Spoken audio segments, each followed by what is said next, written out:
Welcome to Swipe from the Bafta Games Awards. Here's what's coming up for you in the next 10 minutes. We'll be telling you who won what and why. Chris brings you the high points from the biggest night in the gaming calendar. The man who heads up Bafta's Games Committee tells me why they've brought in a new category this year. And the rest of the best. Cam brings you his review of the titles that didn't win Best Game but need to be on your radar. It happens every year and Swipe wouldn't miss it for the world. The Bafta Games Awards, an event that celebrates the best video games of the past year and the people who made them. So here's Chris with the winners everybody's been talking about. Best Game. This year's Bafta for Best Game came as something of a shock. Amazingly, what remains of Edith Finch? The independent title scooped the big prize. There are a lot of stories people tell about the Finch family. Most of them end strangely. The mystery adventure game was developed by a small team, defying a trend which normally sees the big AAA games take home the award. This one is mine. Tonight shows you don't have to make things that try to please everybody, try to make something that pleases yourself, and you'll hopefully, there, I think, is a community out there that will appreciate that, whatever it is, the thing that you're interested in, and you should go for it. She will save her soul, even if this time she can't save her own. The big winner on the night, though, was Hellblade: Senua's Sacrifice by Ninja Theory. And all the world will be burned, all the gods will be dead. The Cambridge-based company claimed 5 awards for the game, including Best British Title. And they also won in a whole new category, Game Beyond Entertainment, marking a wider contribution to society.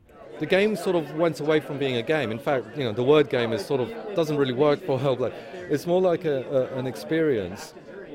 And it's an experience that just seemed to resonate with a lot of people, because mental illness is not something that only a certain niche of people in our society suffer from. It's something that we all experience at some point in our lives. And and I think people recognized it within the game.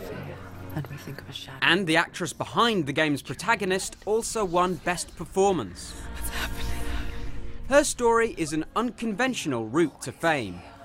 I was a video editor for Ninja Theory since 2012, and I was working on Devil May Cry and Hellblade, shooting behind the scenes, cutting all their trailers. And then when the actress for Hellblade ended up taking on a different role, they asked me if I could jump in for some tech experiments. And so I tried on the suit and the helmet and clowned around a bit. and the director gave me a script and I acted it out, and he was like, oh, actually you have potential there, so why don't you take the role? Elsewhere on the night, Nintendo took home 3 awards for the latest entries into the Mario and Zelda franchises. And Best Multiplayer went to Divinity Original Sin 2. Another shock, given the massively popular title Fortnite was up for the award. That wraps it up for the Bafta Game Awards 2018. So this year's ceremony was a win for the underdogs. Chris Creegan, Sky News. There was a change to this year's event, the introduction of a whole new category called Game Beyond Entertainment. It recognised the titles delivering what Bafta calls a transformational experience beyond pure entertainment. And to explain what that means, a little earlier, I caught up with the man who heads up Bafta's Games Committee. This is a new category that we've launched this year, and it's very exciting for us because we're recognising the emotional response that games can create in people. We're recognising that you can do these wonderful emotional stories. You can cause people to think in different ways.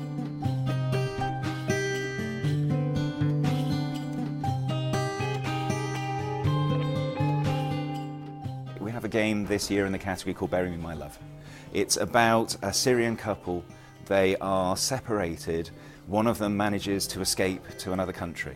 And it's then the interaction between these two people. I'm tearing up even thinking about it. It's impossible to play this game and not feel for these are just normal people in difficult circumstances.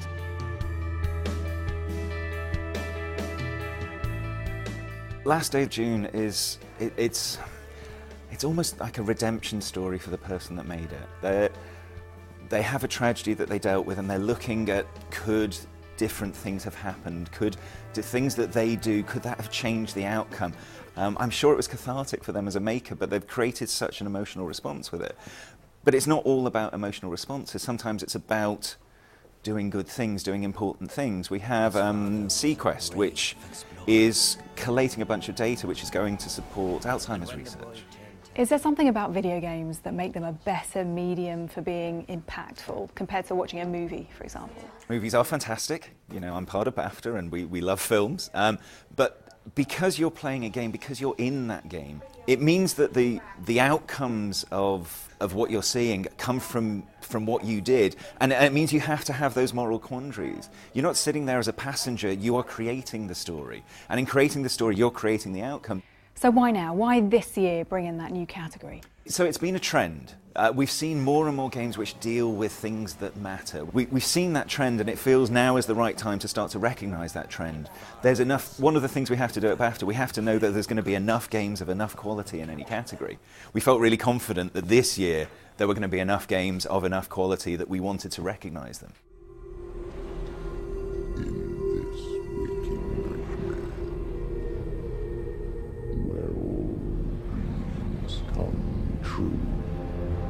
On the night, it was Hellblade: Senua's Sacrifice that won, adding to its haul of awards. The game's central Celtic warrior character struggles with mental health issues. It was developed with the help of neuroscientists, as well as people who've experienced psychosis. Games is a way of telling a story, and every creative has a story that they want to tell. And these people that have made these games, they've taken their story, they've put their heart and soul into creating this experience, and we're lucky enough to be able to share that experience with them. So you already know who took the Best Game Award, but with such a high calibre mix in that category, we wanted to tell you a little bit more about some of the other titles that didn't take the big prize. And to do that, here's a man who's played them all, our reviewer Cam. Here we go, off the rails, but you know it's time to raise our sails. It's freedom like you never knew. So one of the games that was nominated for Best Game was Super Mario Odyssey, and if you've not played it, you really must. It's one of the greatest, I think, Mario games ever made. Now, crucial was the addition of Cappy, which is a cap that Mario wears that you can throw onto other characters in the game, allowing you to control them. This combined with just stunning environments and the usual kind of charm and humor that always goes with Mario makes this a fantastic game. Assassin's Creed Origins.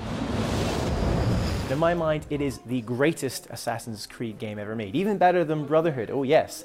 The reason being is the setting. It's set in ancient Egypt, so you can explore Alexandria, you can literally climb the pyramids, which are perfectly recreated. But most important of all is the gameplay. They've really evolved Assassin's Creed and brought in elements from other fantastic games like The Witcher 3, and this makes a fantastic experience if you like a good open world adventure. One of the other games nominated for Best Game is The Legend of Zelda: Breath of the Wild, which is nothing short of a masterpiece.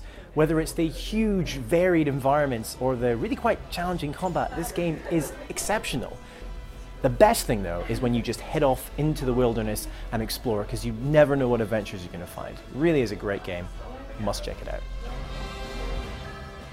Well, that's it for this week's show. Don't forget to join us again for more Swipe next week. And in the meantime, why not follow us on Twitter @Sky News Swipe? Then you can see what we get up to throughout the week. Bye-bye.